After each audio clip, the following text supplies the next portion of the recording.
juda qattiq ekan-a. Mana ishlamayapti hisoblagich. Bo'larkan-ku shunaqa qilsa. Endi suvga pul to'lab o'tirmayman. Hisoblagichni xuddi shunday tarzda buzib qo'yish suvga noqonuniy ulanish mumkin.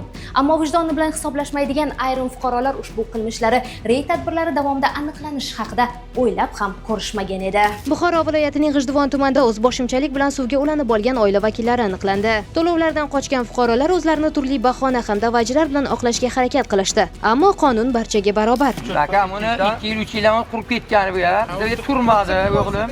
Dekabrda ko'chirdim buni. Tumanning Abdulla Qahhor mahallasida ham xuddi shunday holat qayd etildi. Ya'ni oila vakillari ichimlik suv tarmog'iga noqonuniy tarzda ulanib olganligi fosh bo'ldi.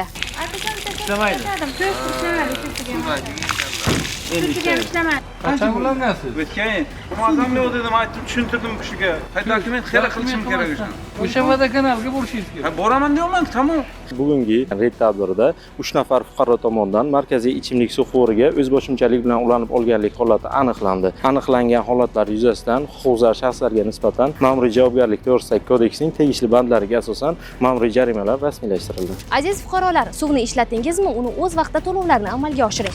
Zero bunga to'lov qilmayman deya o'zingizni ortiqcha xarajat va jarimalar ostida qoldirmang.